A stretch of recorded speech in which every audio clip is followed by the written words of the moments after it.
Bien, alors un petit coup de pouce pour démarrer l'exercice WIMS qui s'appelle infection virale. Donc j'ai repris l'énoncé, on vous dit qu'on a une population donnée, 70% des victimes d'une infection présentent un symptôme, ce même symptôme n'atteignant que 1% de la population non infectée.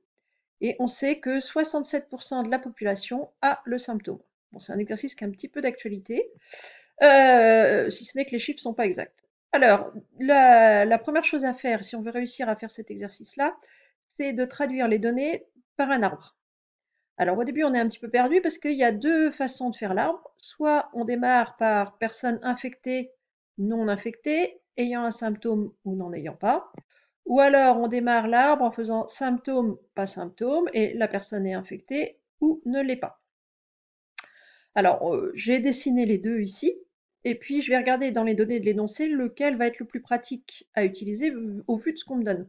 Alors, on me dit quoi? On me dit 70 personnes des victimes d'une infection virale ont le symptôme. Donc, 70% des personnes infectées ont le symptôme, c'est-à-dire que parmi les personnes infectées, on met un 0,7 sur la branche ont le symptôme. Si je regarde ce que ça donne dans l'autre arbre, bah, ça me donne pas grand-chose, ça me donne juste la probabilité d'avoir le symptôme, sachant que la personne est infectée, et celle-ci, ça vaut 0,7. Alors je pourrais calculer en faisant P de I intéresse divisé par P de I. Mais là encore, ça ne va pas tellement m'aider. Deuxième chose qu'on nous dit, le même symptôme n'atteint que 1% de la population non infectée. Donc les non infectés, 1% ont le symptôme.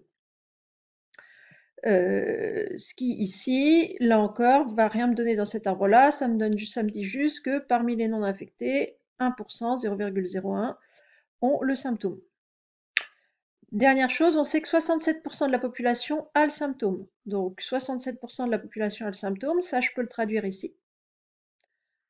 Là-haut, je peux juste écrire que la probabilité de S, elle est égale à 0,67.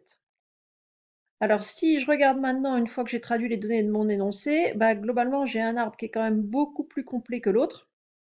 Celui-là, j'ai juste une donnée, deux autres que je peux exprimer mais difficiles à calculer.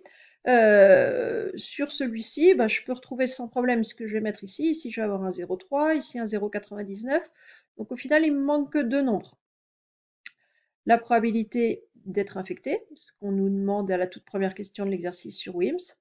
Et puis, bah, du coup, quand on aura celui-là, on aura sans problème celui-ci.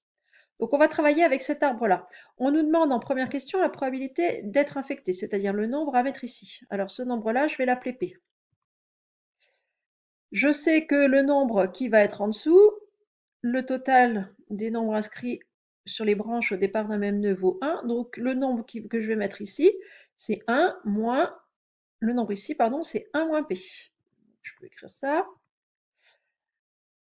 Et puis, comment est-ce que je vais traduire maintenant ma donnée de l'énoncé qui me dit que la probabilité d'avoir le symptôme, c'est 0,67.